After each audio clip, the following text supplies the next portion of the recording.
First and foremost, this is a service for our members. It's a move towards financial sustainability as well. You know, NYSERDA is not supporting BPCA like they used to. We need to be thinking beyond NYSERDA as an organization and as a market. Our industry is experiencing difficulty due to increased complexity, legislation, and a bit of a slow economy. And so BPCA is actively looking for new ways to support our members and the marketplace.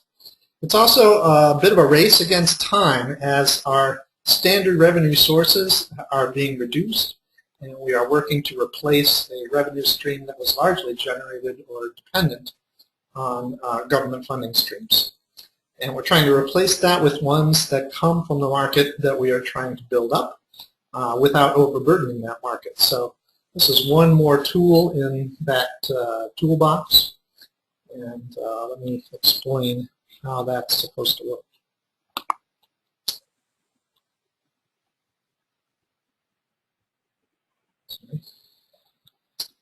So we're going to have a posting board.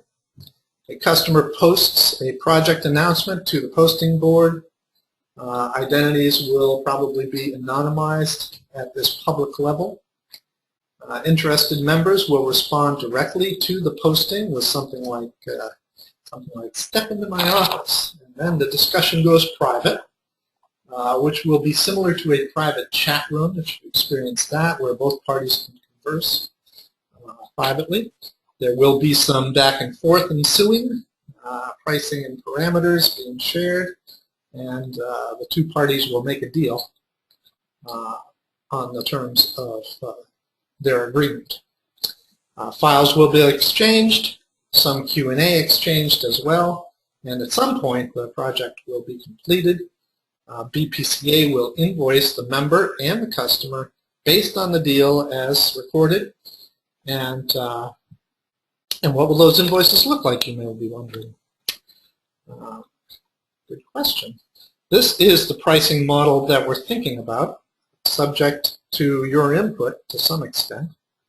A member pays a small commission on par with a credit card transaction fee, depending on the size of the project. The posting customer also pays a small transaction fee up front, like $1 or $5 or something, just to make sure that people are not posting things inadvertently. You know, BPCA is not looking to get rich on this. We're just looking for a small revenue stream that fits our overall mission. As a nonprofit, of course, any revenue stream just serves to support our members better. And so I'm going to open up the floor for questions because you probably have some. You can probably, but before I do that, I would like to get your input. I'm going to assume that if you are here, it's because you're either interested in doing this kind of work, back office software support services, or you are looking to augment your staff and farm out some of the work that's sitting on your desk. And I would like to get a sense for who's who here. So if you are interested in doing this work, I would like you to please type the word "looking" into the question box on your screen. If you're looking to farm out some of this work, please type the word "farming" into the question box on your screen. And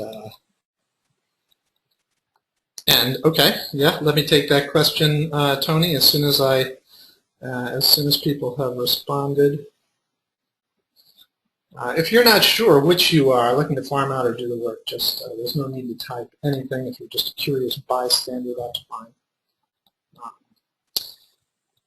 Yes, how will, Tony's first question, how will BPCA vet or approve service provider qualifications? It's a good question. We will not try to oversee this at any level other than to just marshal the transaction. But of course we will be watching and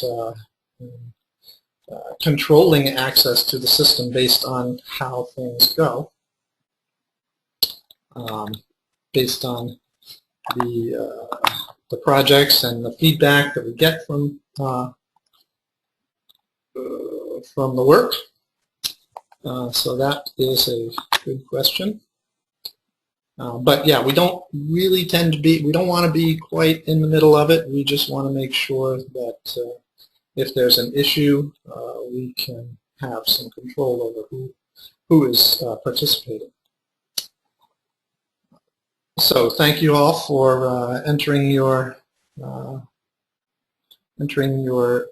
looking or farming into the question box. Now feel free to ask questions. I'm going to open up the questions box here. I'll take you off mute and you can ask questions. Folks that are on the phone here, you're in listen-only mode. Sorry about that. You will have to email your questions to me. And so let me just start taking people off mute. If you make a lot of noise, I'm going to put you back on mute.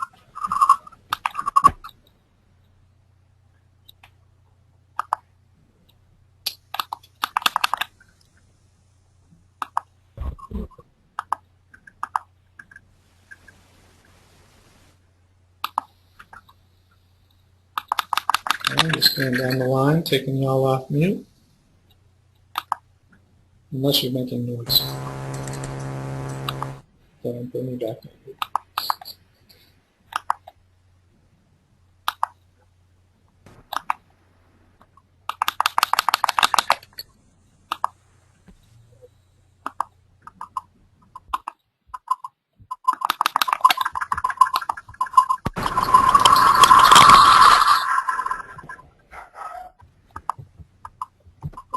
Somebody's dog there, putting me back on mute.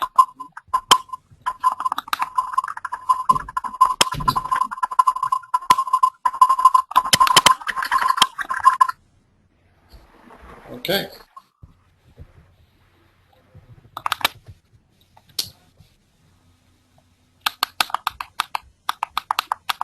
Okay. Very good.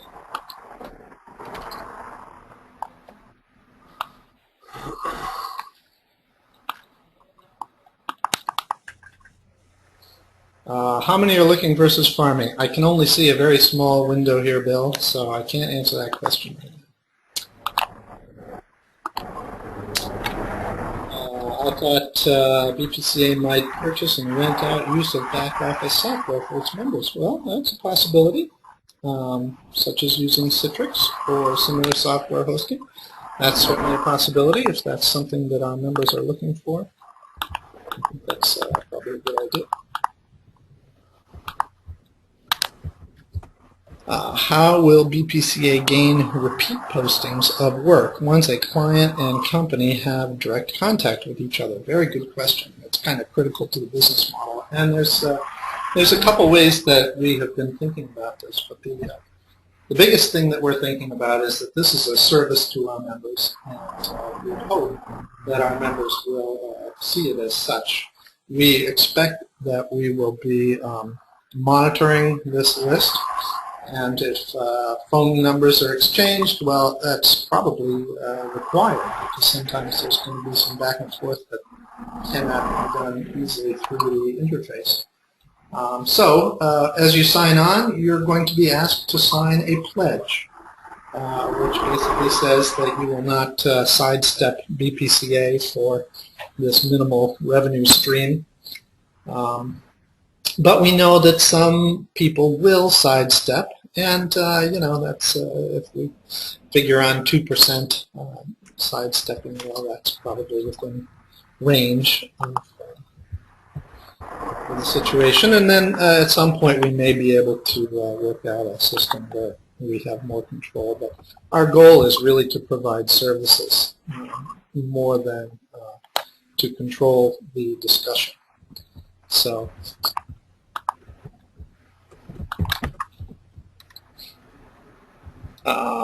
I think parties should, I'm just reading questions to you guys. I think the parties should agree on a rate and establish it with BPCA, because 5% is arbitrary and not the same for Manual J as it is for TREAT and assertive projects.